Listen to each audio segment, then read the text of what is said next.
샬롬, 일주일 동안 잘 보내셨습니까? 주님의 은혜가 이 영상에 또 이 예배에 참석한 모든 분들에게 다시 한번 임할 수 있기를 주님의 이름으로 축복합니다. 여러분 혹시 소련이라는 그러한 나라를 아십니까? 이것으로 세대차가 날 텐데 지금은 미국과 중국이 세계에서 양대 강국을 이루고 있지만 20세기만 해도 소련과 미국이 양강을 이루고 있었습니다. 소련이라는 나라는 1922년도에 탄생해서 91년도에 망한 나라입니다. 69년을 지내다가 망한 나라인데 그 당시만 해도 위세가 당당했고 소련과 미국의 냉전 시대로 많은 나라들이 민주주의와 공산주의로 양분되었던 그런 시대입니다. 근데 2002년도에 소련의 옛 군사 기밀이 40년 만에 봉인을 뚫고 세상에 공표된 적이 있습니다. 그 군사 기밀 공표된 사실에 따르면 1962년도에 우리도 모르게 세계 제3차 세계대전이 우열이 발발할 것 같던 그 위험성을 그 가운데 고스란히 담고 있어서 경악을 금치 못하던 그런 일이 이루어졌습니다. 사건의 개요는 이렇습니다. 소련의 핵 잠수함 4척이 정부로부터 출항을 요청받았습니다.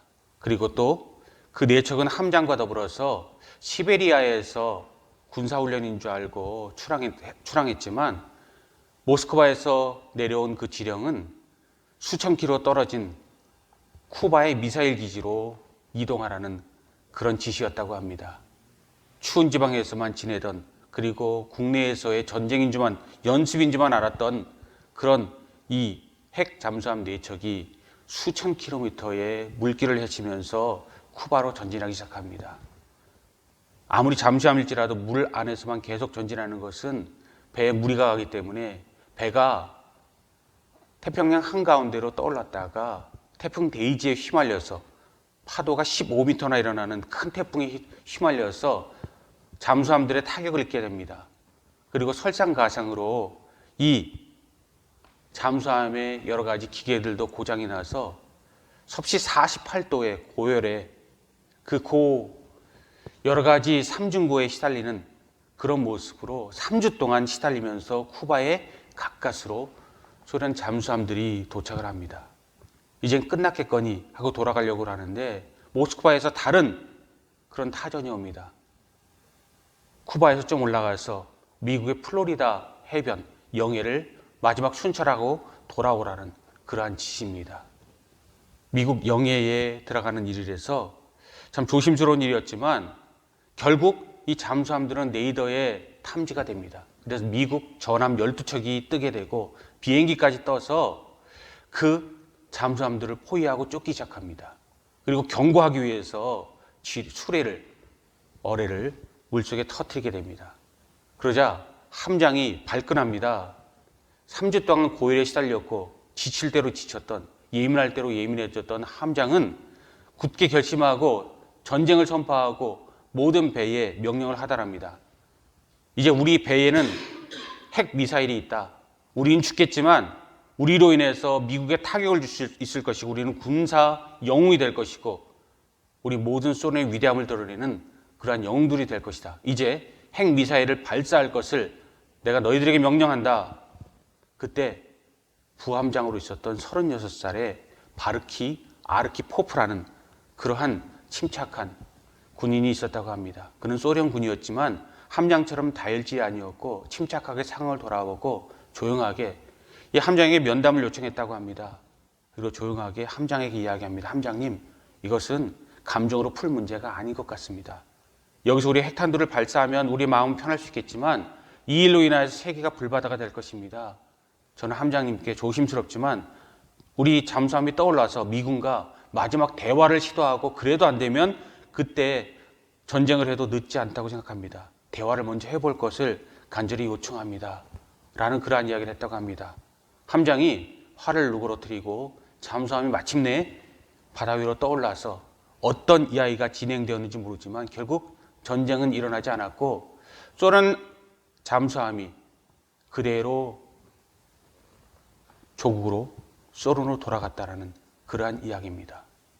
그러면서 2002년도에 이 모든 봉인이 풀려서 정말로 아슬아슬했던 이야기를 하지만 결국 구함장 세계를 구했던 이름 없던 이 바르키 아르키포프는 훈장 하나 받지 못했지만 세상을 구한 영웅으로 모든 사람들에게 기억되게 되었습니다. 여러분, 이 수십 년이 지난 이야기를 제가 왜 여러분들에게 드리는 걸까요? 그리고 이것을 왜 우리가 교훈 삼아야 하는 걸까요? 우리 이사야서를 보고 있습니다. 그리고 특별히 오늘 이사야서 11장 말씀은 평화의 나라, 우리 주 예수 그리스도 메시아의 강림과 그로 인하여 세상에 이루어질 진정한 하나님의 평화의 나라, 은혜의 나라, 온 세상 사람들이 웃을 수 있는 그런 우리 이상향이 그대로 그리워지고 있고, 그 모든 것은 예수 그리스도로 인하여 말미암을 것이고 하나님으로 인하여 말미암을 것이고 우리 모든 것에서 은혜가 넘칠 것이다 이야기하고 있습니다.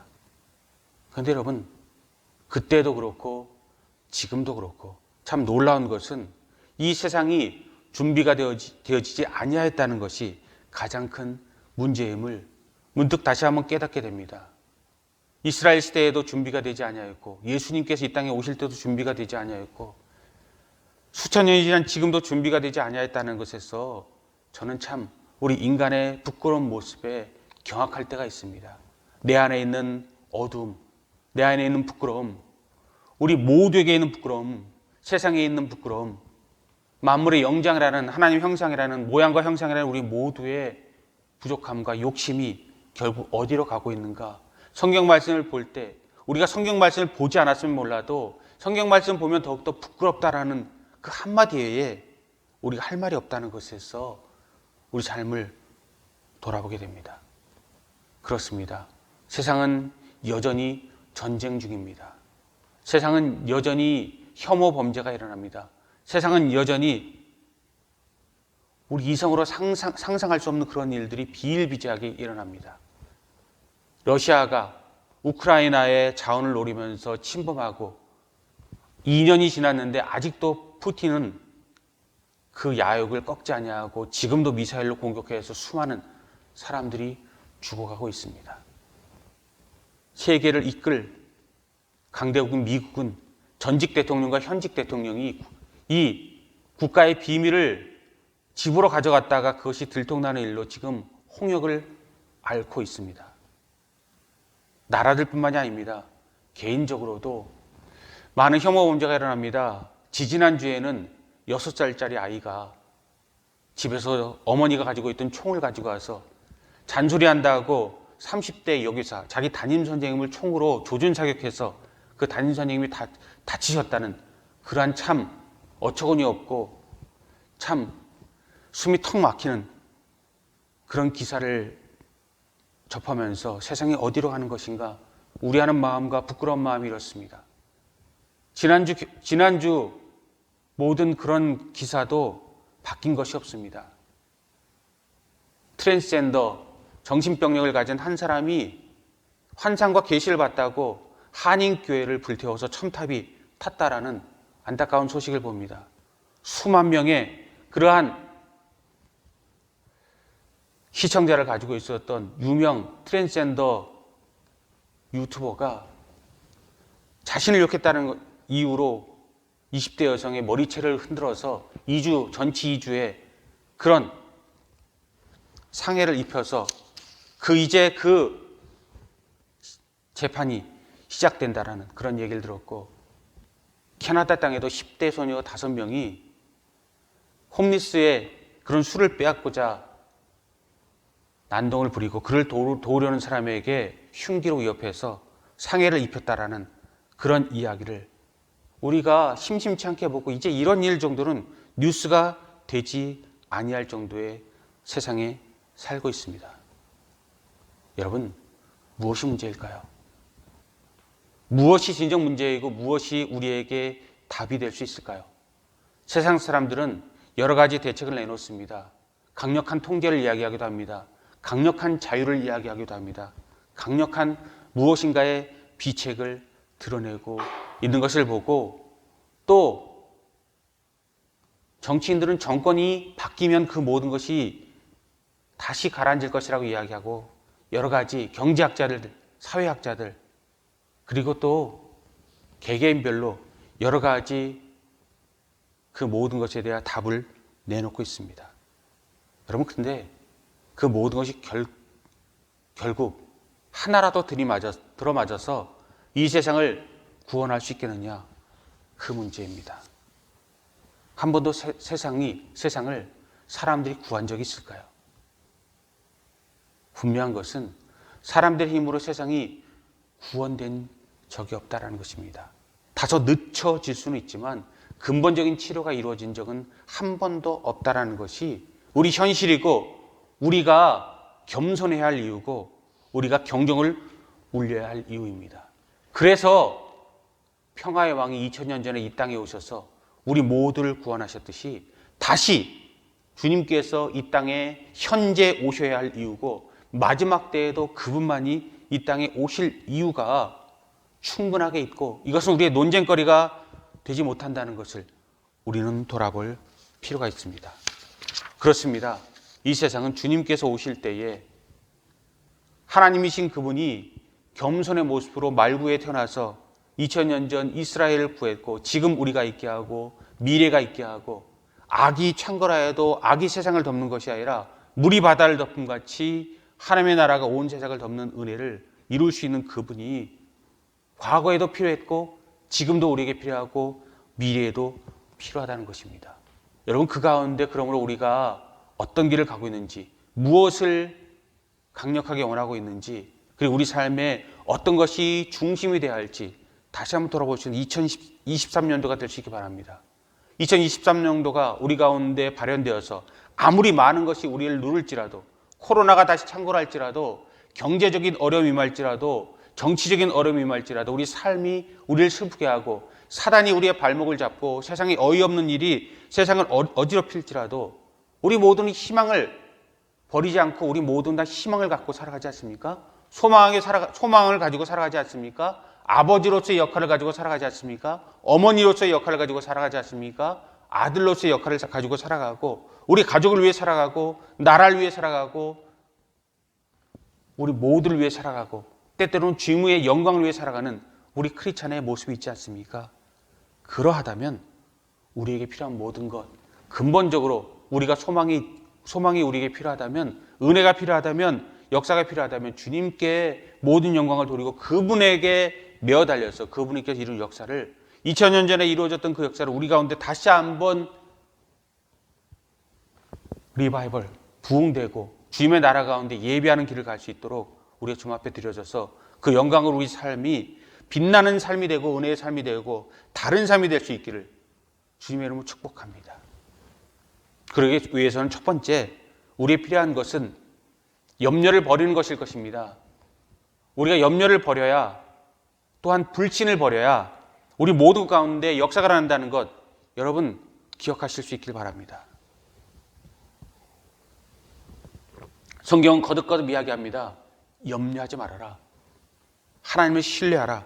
주님 앞에 나아가 그분이 오실 것을 믿으라 라고 이야기하는데, 우리는 끝까지 염려합니다. 염려는 불신을 낳고, 불신은 분노를 낳고, 분노는 전쟁을 낳고, 그래서 세상이 이렇게 어지러운 거 아니겠습니까? 그래서 오스왈드 챔버스는 그의 책 순종에서 이렇게 선포합니다. 나는 염려하기를 거절한다. 저도 그 말에 공감해서 제 페이스북과 제 SNS에 저를 규정하는 말을 그 타이틀로서 오늘 나는 염려를 거절한다, 그런 타이틀을 2023년도에 걸고 그것 위해서 기도하고 그것 위해서 열심히 달려갈 계획을 세워보았습니다. 그런데 여러분, 그러기 위해서 우리 가운데 필요한 첫 번째 것은, 이사야서 11장은 처음부터 끝까지 우리 위해서 오신 메시아가 철저하게 약속되어져 있는데, 주님을 사모하고 그분으로부터 다시 시작하는 그 모습 가운데 우리 실마리를 풀어갈 수 있기 바랍니다. 여러 가지 말로 우리가 돌아보았지만 본문을 보십시오. 본문 1절부터 9절까지 말씀을 보면 이사야서 11장은 1절부터 2절까지는 통치자의, 진정 우리에게 필요한 그 리더의 자질에 대해서 이야기하고 있고, 그의 통치 능력의 그 중심이 무엇인가, 그 비결에 대해서 이야기하고 있습니다. 그리고 3절부터 5절까지는 그 통치자의 통치 방법, 그의 절대적인 공의와 정의에 대해서 이야기하고 있고, 마지막 6절부터 9절까지는 통치자의 통치 결과로 안전이라는, 보장이라는, 희망이라는 것이 우리에게 드디어 결실을 맺어서 우리의 이상향이 이 땅 가운데 이루어질 것을 거듭 이사야는 강력한 하나님의 메시지로 우리에게 이야기하고 있고, 그 삶이 우리의 삶이라고, 결실이라고 이야기합니다. 이새의 줄기에서 한 싹이 나며 그 뿌리에서 한 가지가 나서 결실할 것이요, 그의 위에 여호와의 영 곧 지혜와 총명의 영이요 모략과 재능의 영이요 지식과 여호와를 경외하는 영이 강림하시리니, 이 말로 시작하는 것을 우리는 모든 것에 다시 한번 초점으로 시작하고 우리 출발점으로 삼아야 한다는 것입니다. 그렇습니다. 주님만이 우리의 모든 것이고 우리의 시작이고 우리를 새롭게 할 수 있는 비결이고, 그분 외에 다른 방법은 없다는 것입니다. 천하에 구원을 얻을 만한 다른 이름을 준 적이 없나니, 사도 바울의 고백처럼 우리는 모두가 다 버릴지라도, 모두가 다 외면할지라도, 모두가 다 아니라고 할지라도 하나님을 아는 우리라면 주님으로부터 시작하고 주님과 함께하는 모든 것을 다시 꿈꿔서 2023년도는 우리는 혼자 가는 것이 아니라 주님과 함께 동행하고 그분 뜻대로, 내 뜻대로 주님을 끌어가는 것이 아니라 그분 뜻대로 우리가 이끌림을 받아서 성령 역사를 이루어가는 그런 역사를 이룰 수 있기 바랍니다. 그리고 세상에 가장 필요한 것이 누구이고 그분은 어떤 특질을 가졌는지 다시 한번 기억할 수 있기 바랍니다. 우리 주 예수 그리스도는 어떤 특질을 가졌는가? 주님 오시기 700년 전 이사야는 6가지를 들어서 그분의 능력이 왜 우리에게 필요하고 왜 그분이어야 하는가, 그것을 설명하고 있습니다. 2절 말씀 보십시오. 지혜와 총명의 영이요 모략과 재능의 영이요 지식과 여호와를 경외하는 영이 강림하시리니, 이야기하고 있습니다. 6가지를 2가지씩 모아서 3가지처럼 이야기합니다. 첫 번째가 지혜와 총명이라는 것이 그의 특질이라는 것입니다. 지혜는 우리가 말하는 이른바 이 일반 지혜의 특성을 이야기합니다. 그리고 총명은 하나하나의 케이스 바이 케이스로 그것을 풀어나갈 수 있는 능력을 이야기합니다. 그래서 지혜가 저수지라면 이 총명은 그 저수에서 끌어낸 하나하나의 생명수를, 그 해결 능력을 이야기합니다. 두 번째 묶은 그룹이 모략과 재능입니다. 모략과 재능도 마찬가지입니다. 모략은 계략, 재능은 용맹이라는 말로 표현한 성경 구절도 있는데, 그리고 성경 그 번역서도 있는데, 그 가운데 따른 모략은 바른 일을 생각할 수 있는, 띵킹할 수 있는 그런 능력을 이야기합니다. 그리고 재능은요, 모든 것을 세상 가운데, 우리 가운데 그대로 적용할 수 있는 용기를 이야기합니다. 마지막 그룹인 지식과 여호와의 영도요, 지식이라는 것은 세상적인, 일반적인 그러한 논리를 이야기하는 것이고, 여호와를 경외하는 영이라는 것은 도덕적인, 영적인 관점, 특별히 누구와 연결되어 있다고요? 하나님, 여호와와 연결된 그 관점에서의 통치자의 그러한 재질과 우리에게 가장 필요한 것을 이사야가 분명히 이야기하고 있고, 그분이 강림하실 때에 이 세상 모든 문제가 해결될 것이라는 것입니다. 그러므로 우리는 분명히 대림절부터 시작한, 대강절부터 시작하고 성탄절을 지난 신년을 맞은 우리는 분명히 기다려야 할 분이 있다는 것, 만나야 할 분이 있다는 것, 그분 가운데, 우리 가운데 역사가 나게 해야 할 가장 소중한 가치, 우리가 옷을 입는다면, 지금 우리가 모두가 다 옷을 입고 있는데 진정 입어야 할 옷이 있다면 하나님께서 우리에게 입혀주시는 성령의 오심을, 성령의 은혜임을, 능력임을 우리가 주님 앞에 올려드리고, 그 은혜로 우리 삶의 새로운 첫걸음이 시작되어서 이새 줄기에서 한 싹이 나고 그 뿌리에서 한 가지가 나서 결실하는 것처럼 우리 모든 것에서 결실이 이루어져야 할 줄 믿습니다. 그러므로 우리는 그분이 왜 우리에게 필요한지를 이야기하고 그분의 모든 것을 철저하게 외면한 그 무식함에서, 그 무능함에서, 그 부끄러움에서, 그 능력 없음에서, 하나님의 경외심 없는 세상에서 우리의 가치를 드러낼 수 있고, 우리가 누구인지를 드러낼 수 있는, 우리 아이덴티티를 더욱더 드러낼 수 있는 그런 삶으로 다시 한번 주님 앞에 나아가서 주님께서 우리에게 오셨을 때 그분을 예비하는 맨 앞자리에 설 수 있는 저 여러분들 되시기 바랍니다. 그리고 두 번째, 우리에게 필요한 것이 무엇일까? 그분께서 이 세상에서 우리를 통치하실 때 그 통치 방법 가운데 우리를 다시 한번 일치시킬 수 있는 그 모습이 필요합니다. 우리 조국 대한민국이나 미국이나 캐나다나 어떤 나라도, 러시아나 어떤 나라도 제가 보는 관점은 그 통치 방식에 문제가 있다고 믿습니다. 그리고 권력자의 문제가 있고 그들이 하는 모든 일이, 그리고 일반 모든 사람들의 무너진 도덕성과 무너진 이기심이, 무너진 개인주의가 고쳐지지 아니한 한, 하나님께서 우리에게 말씀하신 방법으로 나아가지 않는 한 이 세상은 희망이 없음을 믿습니다. 그렇습니다. 여호와께서 우리에게 통치하는 방법은 세상과 다르기 때문이고 그것이 세상에 필요한 것임을 새삼 주님께서 우리에게 보게 하시고 거듭거듭 말씀하시고 선지자를 통해서 지금 현실을 통해 상황을 통해 우리에게 이야기하시는데 우리는 끝까지 눈을 가리고 보지 못하고 있습니다. 그러므로 우리의 기도는 우리의 눈을 열어주셔서 그 모습으로 나가서 주님을 봐야 할 줄 믿습니다. 본문 말씀을 보십시오. 3절부터 5절까지 보면 어떤 방법이 우리에게 필요한가? 그가 여호와를 경외함으로 즐거움을 참을 것이며 그의 눈에 보이는 대로 심판하지 아니하고 그의 귀에 들린 대로 판단하지 아니하며 공의로 가난한 자를 심판하며 정직으로 세상의 겸손한 자를 판단하며 그의 입에 막대기로 세상을 치며 그의 입술의 기온으로 악인을 죽일 것이며 공의로 그의 허리띠를 잡으며 성실로 그의 몸에 띠를 삼으리라.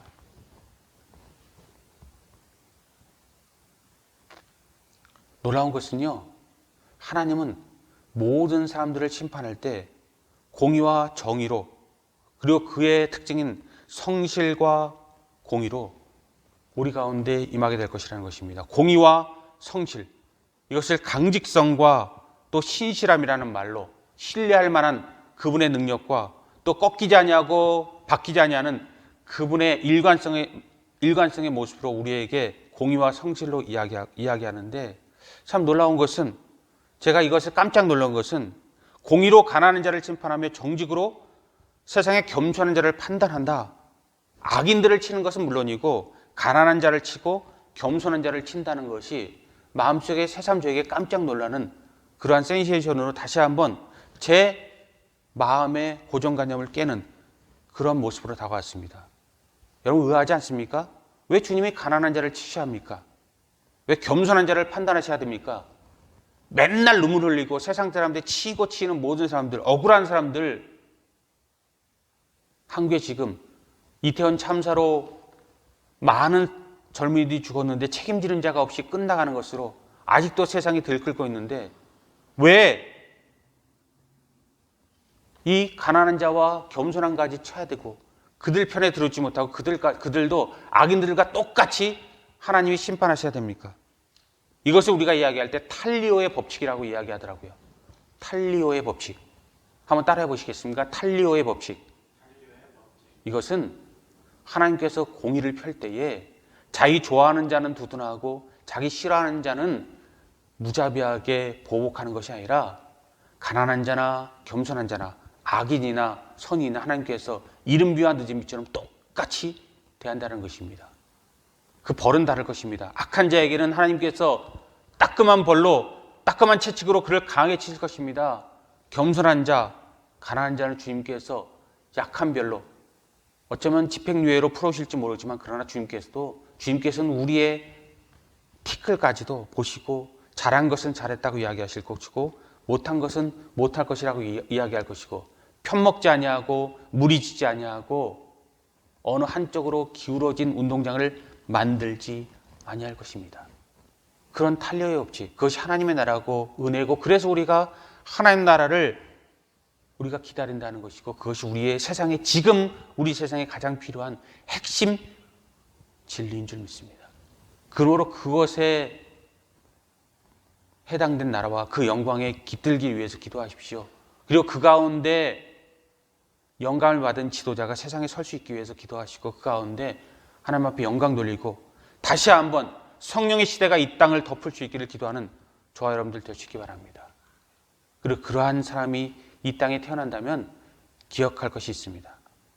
1절 말씀으로 다시 한번 돌아보면 통치자가 누구이냐? 이새의 줄기에서 한 싹이 나며 그 뿌리에서 한 가지가 나서 결실할 것이요 라는 말이 있습니다.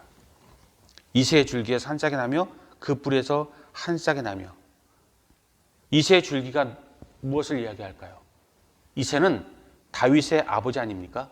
그래서 다윗을 지칭할 때 이새의 후손, 이새의 줄기라는 그런 말을 썼습니다.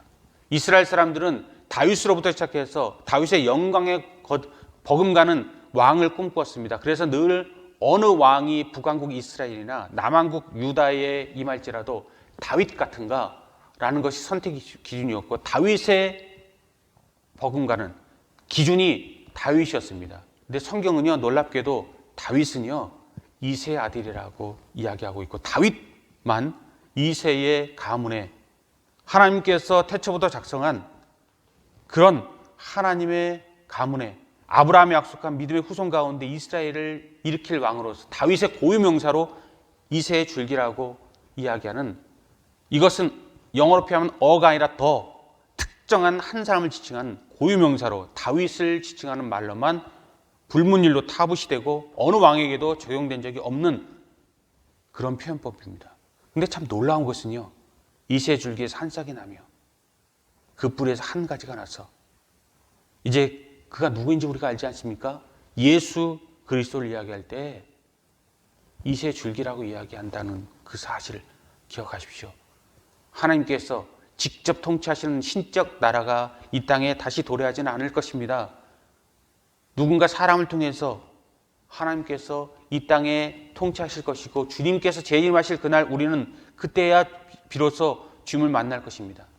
그런데 여러분, 이새의 줄기에서 싹이 나고 가지가 나서 결실할 희망을, 은혜를, 그리고 하나님의 역사하심을, 세상을 쥐고 세상에 물이 바다를 덮은 같이 여호와라는 지식이 세상을 덮어서 세상의 회복을, 은혜를, 소망을 우리 가운데 눈물을 식혀주실 것임을, 우리 가운데 우리 믿는 것에 결실을 보게 할 것임을 주님께서 이야기합니다.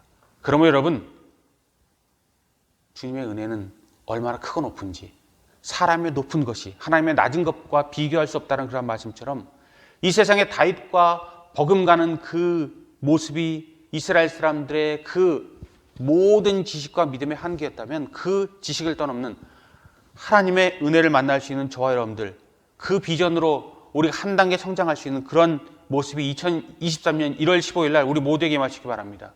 그렇습니다.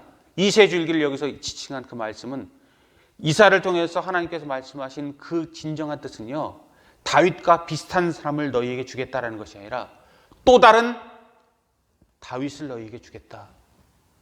다윗 흉내내는 삶이 아니라 다윗 그 본체를 너희에게 주겠다. 그것이 예수 그리스도고, 그를 통해서 세상에 역사가 일어나서 탈레오의 법칙처럼 모든 사람들에게 다시는 억울하고 기막히고 말도 안 되는 일이 벌어지지 아니하고 전쟁이, 분노가, 모든 혐오가 종식될 것을 이야기하는 그 모습으로 이 모습 가운데, 세상 가운데 역사가 일어날 것을 이야기합니다. 그래서 엉뚱한 짓을 다시는 벌어지지 아니하겠다. 또 지난주에 뉴스를 봤더니 미국의 한 50대 여성이 아시안 여성을 칼로서 머리를 여러 번 찌르는 그 혐오 범죄가 일어나서 다시 한번 발칵 뒤집혔는데, 그 여자분의 말로는 중국인인 줄 알고 칼로 찔렀다라는 그런 말도 안 되는 그런 이야기를 펴서 미국이 들끓고 있고 세상이 들끓고 있습니다. 여러분, 정말로 부끄러운 세상 아닙니까? 말도 안 되는 세상이고, 이 인종차별과 혐오 문제와 여러 가지 말도 안 되는, 우리가 알지 못하는 그 모든 문제가 지금도 우리 가운데 둘러싸고 있을 때 필요한 모든 것이, 하나님의 방법이 무엇이 우리에게 있어서 진정 하나님의 놀라운 역사가 무엇인지 성경은 6절과 8절에서 우리에게 이야기하고 계시더라고요. 어떤 사람이 통치가 되어야, 어떤 사람이 우리에게 위에 있어야 우리에게 역사가 일어나는가, 어떤 사람을 주님께서 준비하시는가. 6절 말씀 보십시오. 그때 이리가 어린 양과 함께 살며 표범이 어린 염소와 함께 누우며 송아지 어린 사자와 살찐 짐승이 있어 누구에게 이끌린다고요? 어린 아이에게 이끌리며. 그렇습니다. 주님의 나라는 어린 아이가 이끌어도 될 만한 나라, 어린아이가 이끌어서 세상의 모든 근본적인 변화를 일으키는 나라가 될 것이고, 이사야서 53장을 보면 도살장에 끌려가는 어린 양처럼 침묵하고 아무 저항도 하지 않았던 그분의 십자가가 세상 사람들의 승승장구를 꺾는 하나님의 권능의 열쇠가 되었음을 이야기하듯이, 어린아이의 모든 역사가 세상을 이끌어가는 그런 세상으로 주님께서 이 세상을 바꾸어 주실 것이다. 인간으로는 할 수 없으나 하나님으로는 할 수 있느니라, 그 말씀처럼 그분이 하나님이심으로 이 모든 것이 가능하다고 이야기합니다. 그러므로 어린아이가 이끄는 그런 세상, 누구나 봐도 상식이 통할 수 있는, 누구나 봐도 웃을 수 있는 그런 세상이 가장 좋은 세상이고, 여러분이 세상을 비교하는 가치가 있다면 늘 세계에서 종종 나라별로 행복가치, 행복지수를 가지고 1등부터 꼴등까지 점수를 매기는 경우가 종종 있는데, 여러분, 상식이 통할 수 있고 어린아이가 다스려도 누가 그 자리에 있어도, 누가 아니면 안 되는 것이 아니라 누가 그 자리에 있더라도 제대로 돌아갈 수 있는 그런 나라, 그런 은혜가 오히려 어린아이가 서 있을 그 가장 높은 자리에 있을수록 잘 돌아가는 나라가 가장 행복한 나라고 가장 하나님의 나라라는 것을 여러분 기억하시기 바랍니다. 그러나 여러분, 어린아이라는 것은 말 그대로 받을 수 있지만 또한 겸손을 이야기한다는 것도 여러분 기억하시겠죠. 솔로몬은 가장 지혜가 출중하고 이스라엘의 중흥기를 이뤘던 그런 사람이지만 늘 자기를 지칭할 때 나는 하나님 앞에 작은 아이라 라고 지칭했던 그런 말씀, 우리가 잠언을 통해서 또 역사서를 통해서 보게 됩니다. 그렇습니다. 겸손한 자, 어린아이와 같은 모든 모습으로 이끌리는 것이 하나님의 나라의 지혜이고 하나님의 방법이고, 이것은 하나님에게 모든 것을 올려드리고 순종하고 자복하고 그 앞에 무릎 꿇을 때만 가능한 그런 일일 뿐이라는 것입니다. 하나 더 나가서 이사야의 모든 그 강력한 메시지를 볼까요? 8절 말씀 보십시오. 젖먹는 아이가 독사의 구멍에서 장난하며 젖된 아이가 독사의 굴에 손을 넣을 것이라. 어린아이에서 한 걸음 더 나가서 8절 말씀은요, 젖먹는 아이와 젖된 어린아이를 이야기합니다. 젖먹이 아이는 태어난 지 1년이 안 된 아이, 살이 분별이 안 되는 그런 아이, 자기 방어력이 없는 아이를 이야기합니다. 젖된 아이는 생후 1년 된 이제 아장아장 걷는 아이는, 여러분, 아이를 그냥 두면 물불을 가리지 아니하고 우물에도 가까이 가고 바다에도 가까이 가고 불가에도 가까이 가서 그냥 부모가 두고 보면 안 될 그런 아무 생각이 없는 그런 행동을 가지고 어린아이들의 특성을 이루고 있고, 유괴범이 30초만 친한 척하면 누구나 다 아무리 부모가 교육을 시켜도 끌려갈 수밖에 없는 악한 일을 당할 수 있는 그런 최악의 존재이지만, 그들이 리더가 되어지고 그들이 프렌드십을 이루고 그들이 리더십을 이뤄도 전혀 문제가 없는 그런 세상을 하나님이 이야기하고 있다는 것입니다. 그런 가운데 여호와의 은혜가 임하고 우리 모두에게 임해서 이 세상이 다시 한번 본 궤도로 가는 그런 역사를 이룰 수 있기 바랍니다. 그리고 5절 말씀, 공의로 그의 허리띠를 삼으며 성실로 그의 띠를 삼으리라. 믿음직하고 또 탈리오의 법칙처럼 누구에게나 다 공평을 이루는 주님의 은혜와 그분의 쓰임을 받는 도구가 하나님 앞에 쓰임받고 그런 나라로 세상에 역사하기를, 변화가기를, 기적과 권능이 일어날 수 있기를, 하나님 아니면 설명되지 아니하는 그런 역사가 세상 가운데 일어나고 우리 교회 가운데 일어나고 우리 가운데 일어날 수 있기를 주님의 이름으로 축복합니다. 마지막 세 번째는요, 6절부터 9절까지 말씀 보면 그런 나라, 그런 하나님의 역사, 그런 하나님의 종이 다스리는 나라가 정말로 장엄하게 우리에게 펼쳐지고 있습니다. 그런데 여러분, 6절부터 9절까지 말씀 믿어지십니까? 이리와 어린 양이 함께 살며 표범이 어린 염소와 함께 누우며 송아지 어린 사자가 살찐 짐승이 함께 있어 어린이에게 이끌리며 암수와 곰이 함께 먹으며 그것들의 새끼가 함께 엎드리며 사자가 소처럼 풀을 먹을 것이며 젖먹는 아이가 독사의 구멍에서 장난하며 젖된 아이가 독사의 굴에 손을 넣을 것이라. 이것이 그대로 믿으십니까? 사자와 독수리와 호랑이와 표범과 매, 그 야행성을 가지고 있는 것들은, 본능을 가지고 있는 것은 교육이 되지 않은 것을 우리가 너무나도 잘 보고, 아무리 열심히 훈련한 훈련자더라도 사자나 호랑이에게 잡아먹히는 일을, 상해를 당한 일을 우리가 비일비재하게 보고 그럴 수 있어 라고 생각하고, 그들을, 독사를, 맹수를, 가금류를 우리가 훈련단 자체가 잘못됐다라는 그런 이야기를 종종 듣고 있지 않습니까? 그런데 성경은 그것이 가능하다고 이야기합니다. 그래서 학자는 세 가지로 이것을 분류해서 세 가지로 이야기가 됩니다. 첫 번째는 문자적, 그 문자 그대로 해석할 것을 주장하는 보수적인 그러한 해석법이 있습니다. 두 번째 해석법은요, 영해적인 해석법인데, 여기 나오는 동물들과 사람들의 그 영적 조건 상태와 그리고 다양한 인간성에 대한 상징으로 보는 것을, 심볼로 보는 것을 영해적인 해석이라고 이야기하고, 세 번째는 비유적인 해석은 그 특징 가운데 있어서 모든 것을 잠식시키고 소망과 희망이 있게 하는 하나님의 나라에 대해서 확대된 그리고 적용된 그 모든 모습을 우리가 보자라는 것이 비유적인 그러한 해석입니다. 그런데요, 이 알렉 모티어는 이거에 대해서 이야기할 때 다른 쪽으로도 이것을 해석하기도 합니다.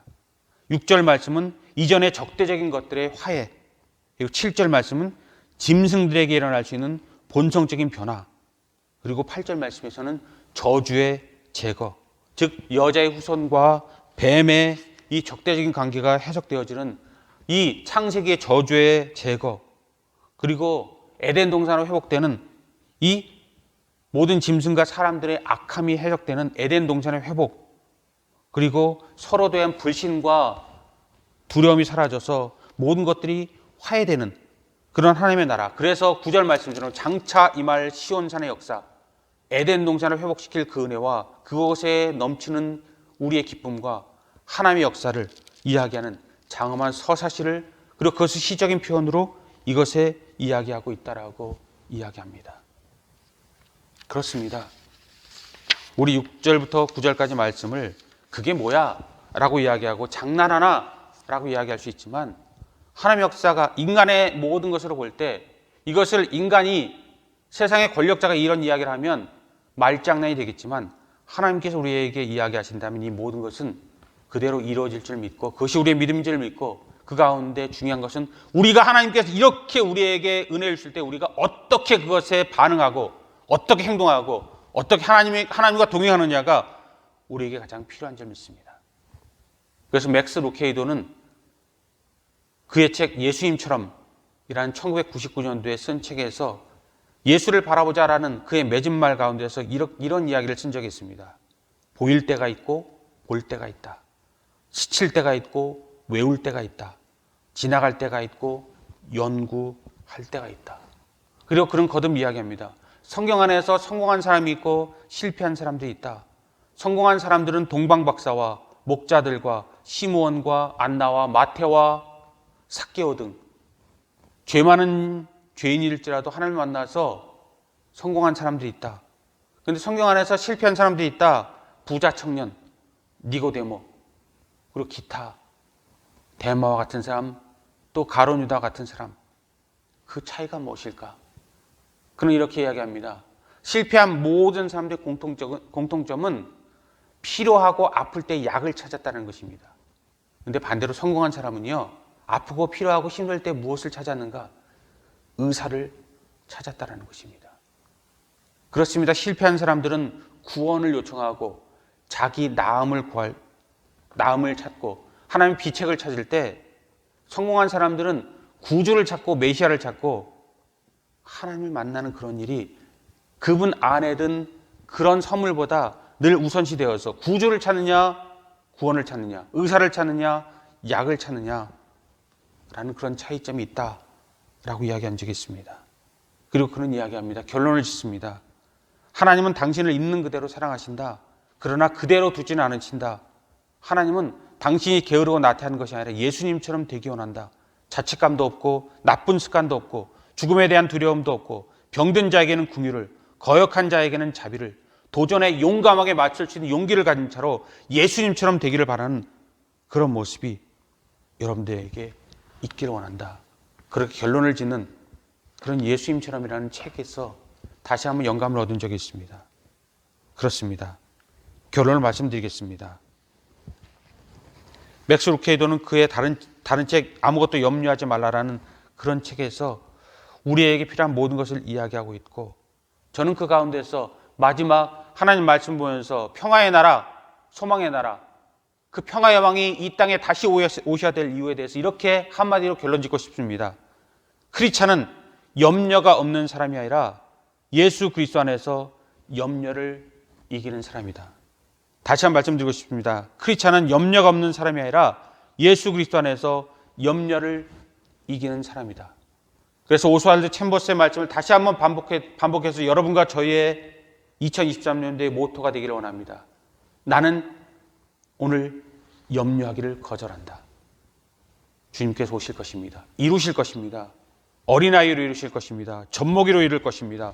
젖된 아이로 이룰 것입니다. 그래서 세상의 모든 지혜와 지식을, 꼼수를, 사탄의 악함을 심판하고 여호와를 아는 지식이 물이 바다를 덮음같이 온 세상에 충만해서 주님께서 이 세상을 다시 한번 정화하고 새롭게 하고 주님의 나라를 이 땅 가운데 이루시고 그 가운데 우리가 살게 하실 것입니다. 그때 주님 앞에서 사라지는 인생들이 아니라, 그때 없어진 인생이 아니라, 그때 주님 앞에 발견되어지고 그때 가치를 인정받는 저와 여러분 될 수 있기를, 그때 주님 앞에 설 수 있는 역사를 이룰 수 있기를, 그 모든 역사로 세상이 반전되는 역사 가운데 주님의 칭찬을 듣고 상급을 얻을 수 있는 여러분 될 수 있기를 주님의 이름으로 축복합니다.